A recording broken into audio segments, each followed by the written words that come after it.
Bertemu lagi dalam pembelajaran sejarah. Semoga kalian dalam kondisi sehat ya. Pada kesempatan kali ini akan dibahas mengenai materi langkah-langkah dalam penelitian sejarah.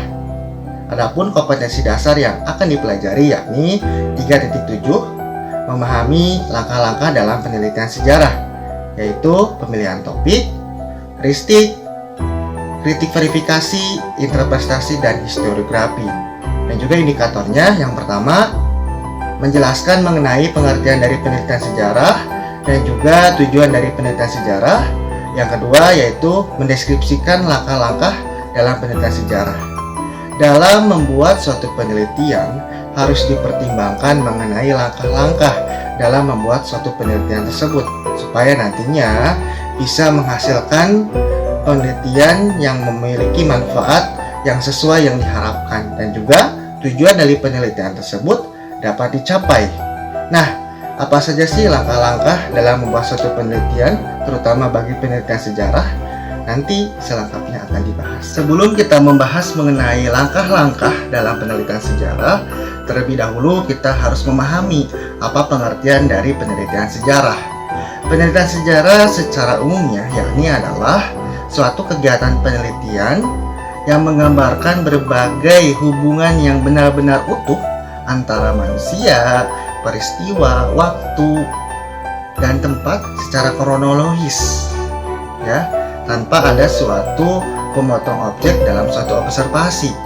Dan menurut beberapa ahli, pengertian dari penelitian sejarah tersebut dapat diuraikan sebagai berikut.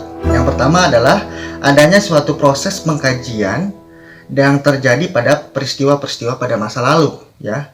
Yang kedua adalah usaha yang dilakukan dalam membuat suatu penelitian tersebut bersifat sistematis atau berurutan dalam langkah-langkahnya atau sifatnya objektif. Yang ketiga adalah merupakan suatu serentetan gambaran masa lalu yang sifatnya integratif, ya, saling berhubungan antara manusia, peristiwa, ruang, dan waktu. Yang keempat adalah dilakukan secara interaktif, secara berhubungan dan komunikasi, ya, yang dilakukan mengenai beberapa gagasan-gagasan, gerakan, dan juga intuisi yang hidup sesuai dengan zamannya. Kemudian, tujuan dari penelitian sejarah secara umumnya adalah sebagai berikut. Yang pertama, membuat orang itu menyadari dan memahami mengenai peristiwa-peristiwa yang terjadi di masa lalu tersebut menghasilkan suatu kegagalan dan juga keberhasilan yang itu harus dijadikan sebagai suatu pembelajaran. Yang kedua adalah mempelajari bagaimana sesuatu itu telah didapatkan dan dilakukan pada masa lalu untuk kemudian diaplikasikan pada masa sekarang.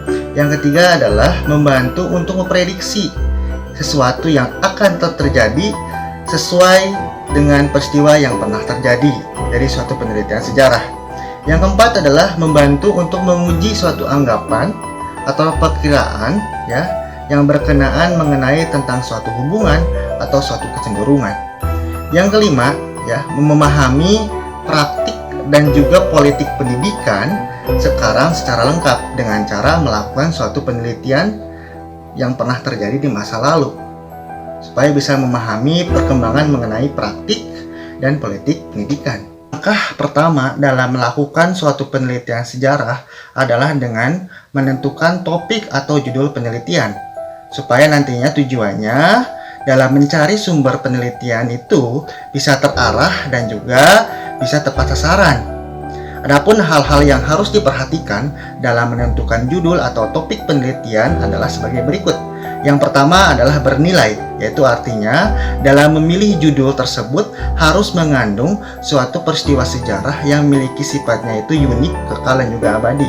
Yang kedua, keaslian dari suatu peristiwa sejarah itu harus merupakan suatu gambaran untuk membuktikan suatu pembuktian atau suatu pandangan baru.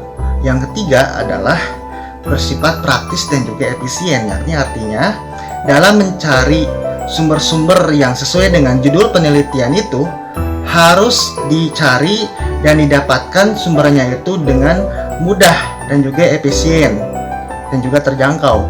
Yang keempat adalah kesatuan, artinya Unsur yang dijadikan sebagai suatu bahan penelitian harus memiliki sifatnya itu dari satu kesatuan ide. Setelah menentukan judul atau topik penelitian, langkah berikutnya dalam suatu penelitian adalah heuristik.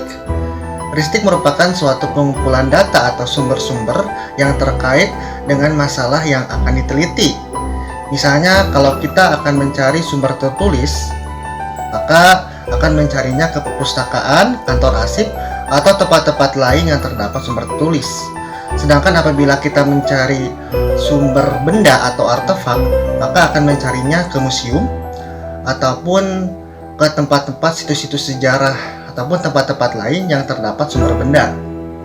Dan apabila kita mencari sumber lisan, maka akan mencarinya dengan cara menemui dan melakukan wawancara kepada pelaku sejarah atau saksi sejarah yang hidup pada zaman periode pada waktu penelitian yang akan diteliti tersebut. Setelah melakukan kegiatan heuristik, langkah berikutnya adalah kritik verifikasi. Kritik verifikasi merupakan kegiatan untuk melakukan kritikan kepada sumber yang telah didapatkan. Kritik atau verifikasi ini dibagi menjadi dua bagian. Ada kritik eksternal, ada kritik internal.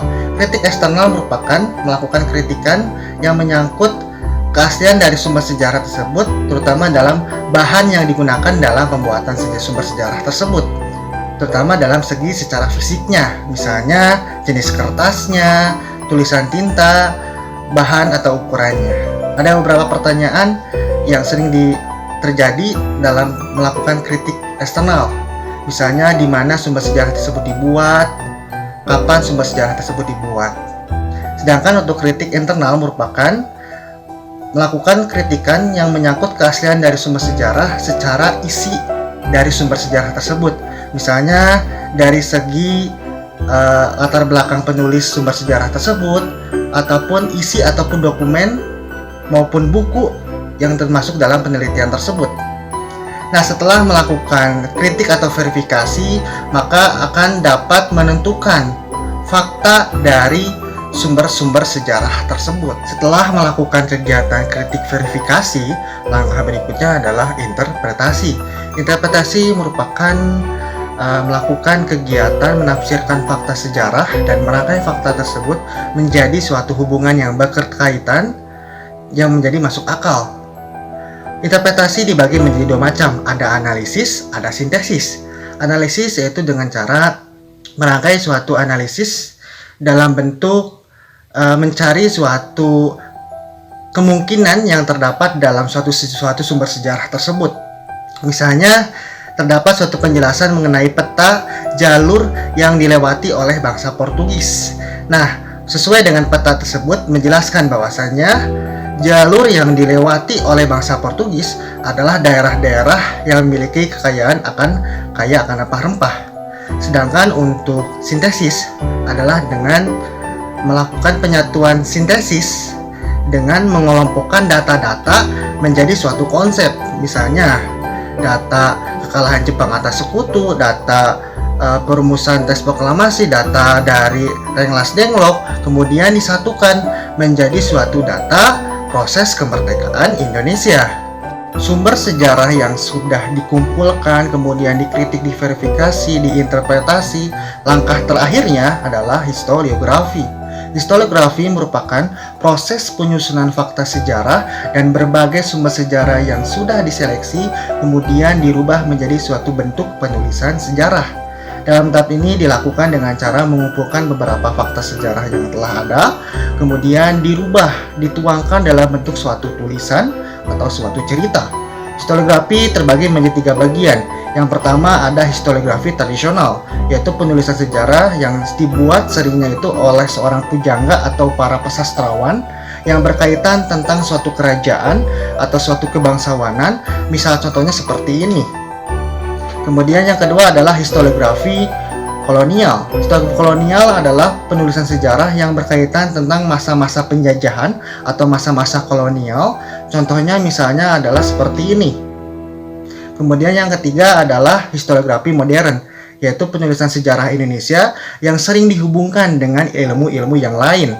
Misal contohnya adalah seperti ini. Mungkin itu materi mengenai langkah-langkah dalam penelitian sejarah. Mudah-mudahan materi yang sudah disampaikan ini bermanfaat buat kalian dan menjadi bekal kalian ketika kalian akan membuat suatu penelitian sejarah. Mungkin itu materi dari Bapak. Tetap jaga kesehatan dan terima kasih.